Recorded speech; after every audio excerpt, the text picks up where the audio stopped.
Hello there. So today is the third day of breaking convention and I'm not there. So I thought I'd better share with you about this.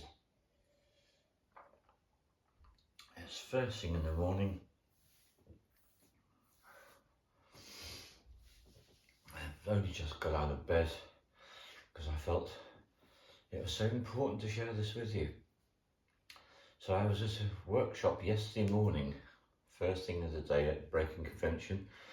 And it was Sean and Lily that were co-hosting the event, and they're both art therapists, and they both work privately and with the NHS in the Exeter NHS Trust, and that itself is quite something. Art therapy on NHS, that was unthinkable not so long ago. Well, I'm going to talk you through exactly how we were set up to do this. So you've got 4 or 5 people to a table. There's about 25 people in the room. And we are invited to close our eyes and to listen to Shana's voice, and she takes us into what it is we're going to do.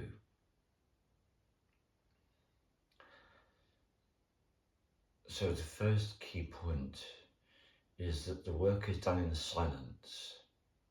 And it's funny this because when I work with people on the retreats and we do the divinatory art, I never invite people or tell people to go into silence. It just happens spontaneously. So this is a very important thing, that to work with art, you go within, you go into the silence. So we were invited to allow our consciousness to go into a past event, possibly an experience working with some kind of plant medicine or some kind of psychoactive substance, or perhaps neither of those, and just to go to some other event that seemed to be relevant, or maybe not even that, but simply to go within and have no idea of what's going to come up and simply draw what arises. And this guided process only took a few minutes, and when she'd finished speaking, we're all sitting at our tables with our pieces of A3 paper, and we've got all the colours, pencils, crayons, whatever, out on the table. And we begin. And we're given half an hour for this practice. And I felt that was significant too.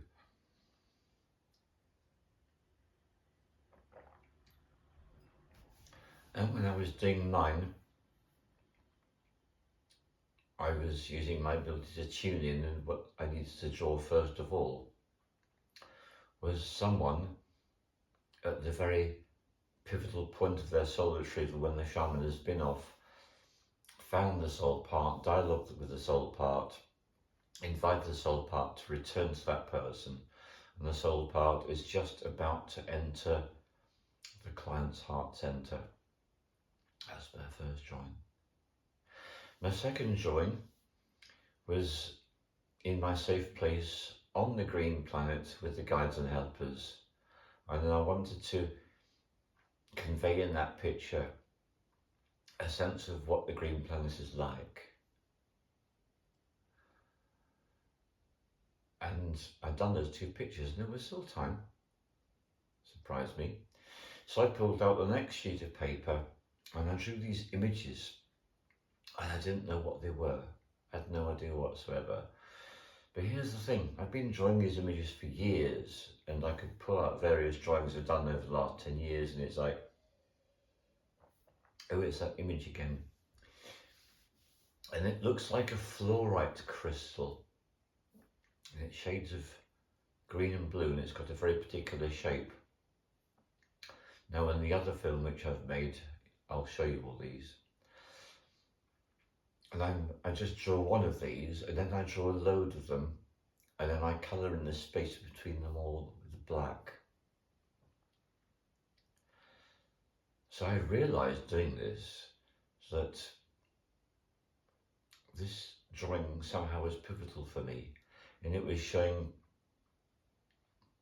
the black was showing the trauma.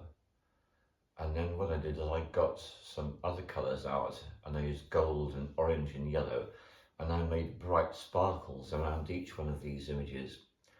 Because when we do this soul retrieval, often the soul parts are in a very unhealthy state, very traumatized. And what we do is we do on-the-spot healing where we find them.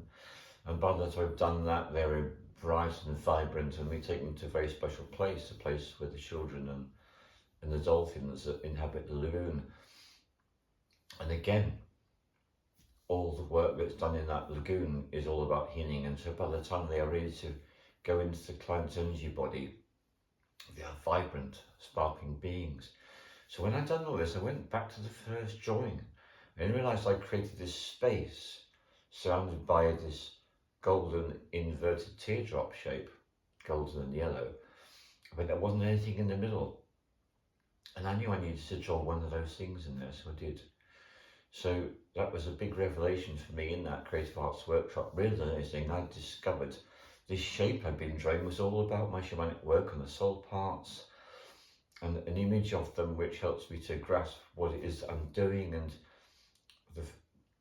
finishing my work by going back to the first picture, putting that in the central place.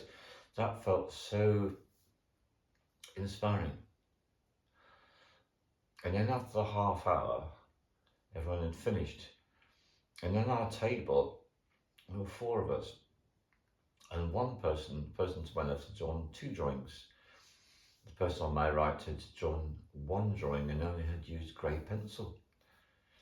And the person opposite me had used 2 pieces of paper and actually put them together so they could create a much larger image. And what we were invited to do after the half hour is to, working in our groups, share about what's come up. And oh my goodness me, this proved to be so significant. So the first person that shared, she had drawn an image of her and her close friend. And her close friend was lying on the couch in the experience. They'd been working with LSD. And she was sitting. So the friend was lying and she was sitting. And the energy of the friend was going downwards, and it looked like the mycelium going into the ground. And it was about her friend being grounding to her. And in her experience, she was in contact with her friend, sitting up, touching her, and all the energy was swirls and images about connecting to the cosmos. So in her experience, she felt connected to the cosmos.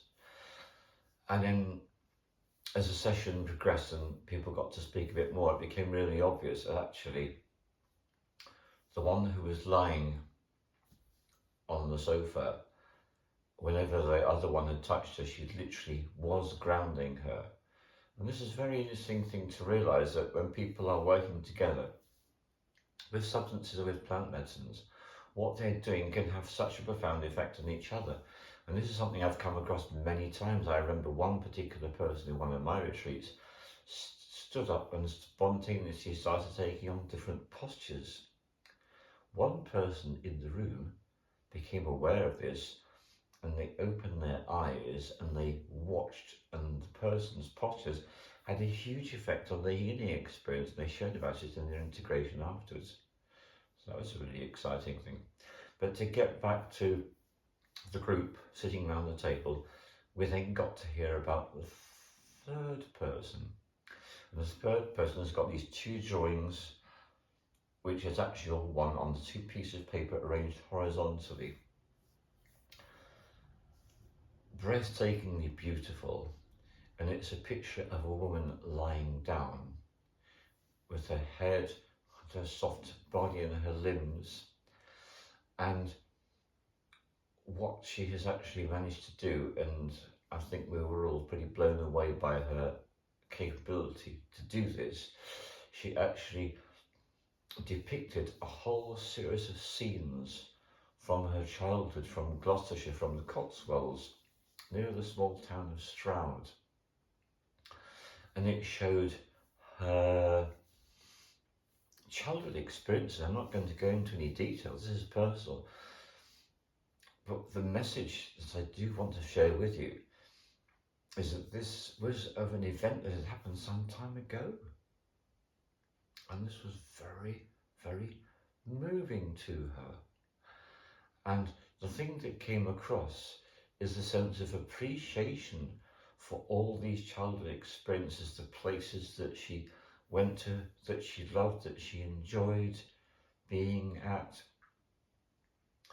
And I could see by the animation, the excitement as she was sharing this with us, that what the art therapy was doing, it was enabling her to connect with the value of a particular time in her life, which she might not have been particularly aware of in her everyday life. And the message of and I would actually say that although LSD is a substance, it's the spirit as well. This is a conclusion I've come to over the last few months. I never realised this. A couple of microdosing experiences made this vividly clear to me. So she was given the opportunity to value the early period of her life, and I thought, wow, this is really amazing. Very, very grateful. And then moved to another person, the last person in our group, and she simply created these shapes and she didn't know what they were. And at a particular point she made a statement about herself that she didn't consider herself someone who was capable in the art sphere. And as it came up in the big group afterwards, that is not what art therapy is about. Art therapy is about having this incredible tool and to realise that everyone's capable of producing art of value. And the value is not in having it for sale in a gallery, it's in the understanding and the integration of events in your life. This is really crucial. And there was a particular image that she'd drawn which she wasn't even aware of its significance, but in the conversation afterwards, in the small group, and in the contributions of the people in the small group to what she'd drawn, she got a whole load of extra insights about what it is this experience is about. And it was also about the same substance too. And there were other things that came up for her, and I won't go into any more of the details. She ended up, we looked at the other picture too. But the main thing that I did want to share with this particular one is the information that came through the spirit. I do need to correct myself. This was a person who'd been working with mushroom spirit. She got very personal information, and what was very surprising is she comes from a country which is not an English-speaking country. She's living in a different country which is not English-speaking either. But the information that came through to her in words, in the experience, was in the English language. And that's really interesting too, isn't it? And then when we finished our sharing, we got together in the big group, staying in our seats, but everyone now paid attention to Lily, and she was hosting this particular part of it all. And there's a few things that came up. One of the things that came up in our group conversation is that, generally speaking, many people have been shamed by their education. Let's not use the word education, let's use the word schooling. Many people have been shared by their schooling. I personally was shared in my schooling, in my English lessons, because we were asked to write poetry. And the following week, my teacher got out the poem that I'd written and she spoke it out and used this as an example about what poetry isn't. This is what poetry isn't, everyone. So that was a deeply shaming experience. So I've been publicly shamed by having my poem read out as this is how not to write poetry. And this became something we really looked at, and writing in people's schooling has shamed people and has caused them to back off from writing. The same thing with dance, the same thing with music, with singing, and of course with art. In my very wide and extensive experience working with people with art, it's like that has come up over and over again. That's a useful thing to look at. So when people dance and sing and create art and do writing, what they're often doing is they're deprogramming themselves from the shaming and actually from a shamanic perspective, the cursing that they received in their schooling. That was a very useful thing to look at. But the one I particularly needed to share with you, and you'll notice of course no names of any participants, it's all completely anonymous, but one of the people in our group then had a moment where I became upset. And it was actually the last drawing that I did with the soul path in the black environmental trauma that did it. And what this person became aware of is that no, nothing that has happened to them personally had touched them. It wasn't about their experience, it wasn't about the experience of somebody else.